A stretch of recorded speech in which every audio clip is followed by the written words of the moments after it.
Olá, eu sou o professor José Ricardo, mais conhecido como Zequinha, e seja muito bem-vindo a mais um curso sobre redes neurais artificiais.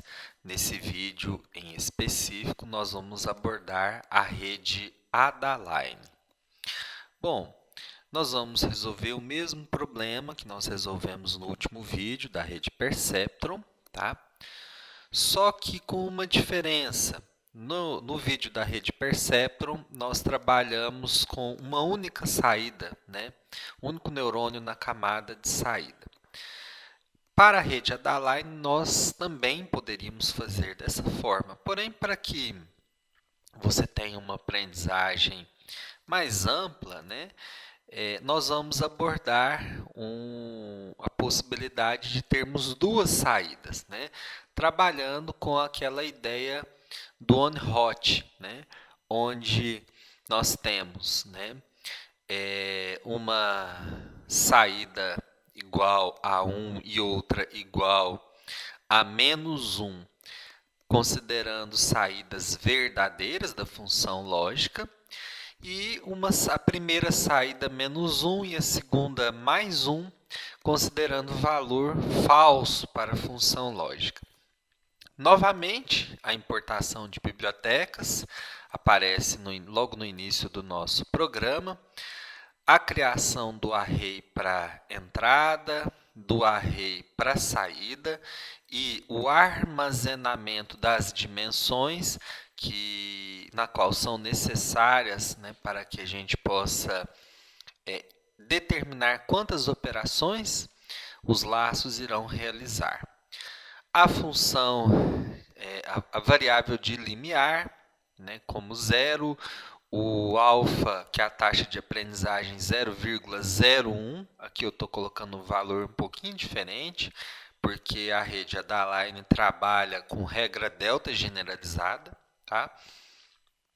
E aqui eu estou criando uma variável nova, que é o erro tolerado, porque ao contrário do aprendizado Hebbiano que nós vimos na rede Perceptron, né, na rede Adaline nós temos, né, possibilidades de trabalhar por número de épocas, né, interromper o algoritmo por número de épocas, ou uma outra possibilidade, e não são as únicas, é determinar um valor máximo para o erro que nós vamos calcular, né?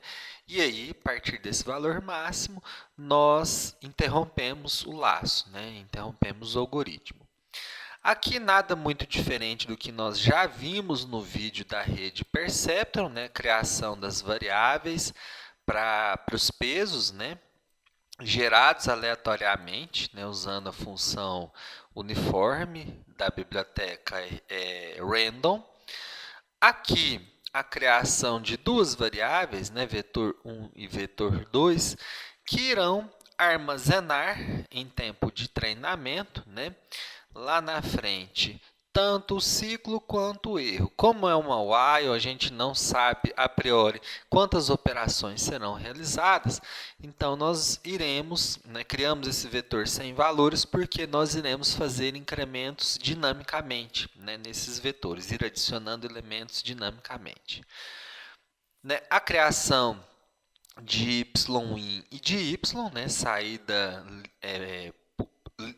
bruta e saída líquida da rede, a tolerância, né, que é uma variável para a gente interromper o treinamento. Aliás, aqui até está redundante, erro tolerado e tolerância, eu vou matar erro tolerado aqui, tá? É uma variável que não está sendo necessária para o nosso algoritmo. Nós vamos iniciar o erro com 10 para que a gente consiga entrar no laço, né? E o ciclo começando em 0. Então, nada muito diferente do Perceptron, né? Entramos no while, incrementamos de cara uma unidade para o ciclo, né? Zeramos o valor do erro. Então, a gente colocou erro 10 fora do ciclo, logo que entrou, a gente alterou o valor para 0. Por quê? Porque nós iremos calcular esse erro para a apresentação das amostras, né? esse erro ele leva em consideração a diferença do valor gerado pela rede e do valor esperado. Bom, criamos um laço para o qual nós iremos apresentar amostra a amostra, onde nós fazemos a propagação, né? Aqui nós coletamos o valor da primeira linha do array X, que é a primeira amostra, né? Por exemplo, a amostra I, primeira, segunda, terceira. Nós fazemos o cálculo, né, da multiplicação, né, desse valor de x pelo vetor, né, e depois somamos com o bias, que é o V0. Após fazer isso, nós aplicamos a função de ativação, no caso, função degrau bipolar. Tá? Valores maiores ou iguais que 0, vou atribuir 1. Caso contrário, né, menores do que 0, eu vou atribuir menos 1. E aí aqui, diferente do perceptron, nós vamos calcular o erro, né? E no erro, nós vamos calcular da seguinte forma. A gente usa um laço, porque a gente vai percorrer os valores do target, né? E do y, como a gente está trabalhando com mais de uma saída, então isso é necessário. Nós vamos calcular essa diferença, levar ao quadrado, multiplicar por meio. Para cada amostra apresentada, nós vamos, né, fazer esse cálculo dessa diferença e nós vamos ir incrementando isso para todas as amostras apresentadas ao longo do meu treinamento. Vamos aqui atribuir a variável temporária para o V, para poder fazer a atualização do peso. A fórmula de atualização é a mesma que a gente viu lá para o perceptron, né? Vamos fazer atualização para o V0, tá? Aqui, né? Com a diferença que eu não tenho multiplicação por x. Depois eu vou imprimir, tá? o ciclo e o erro e vou incrementar, né, o ciclo obtido e o erro, né, para os vetores, né, vetor V1, vetor 1 e vetor 2.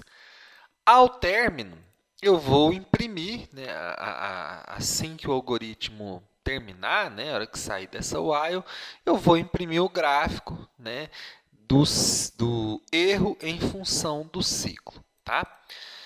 E imprimir os resultados, né? Tanto de V quanto de V0. Vamos executar o Colab. Veja que ele apresenta aqui os ciclos, ele precisou de 17 ciclos para concluir o treinamento, começou com erro em 10, foi caindo até chegar aqui em 0, e o gráfico do treinamento é esse que vocês estão vendo aqui, o erro caindo, né, gradativamente.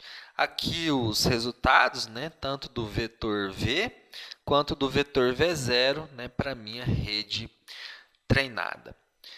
Exemplo simples, mas o importante é compreender o conceito, tá? Espero que você tenha gostado. Desejo a você bons estudos e até a próxima.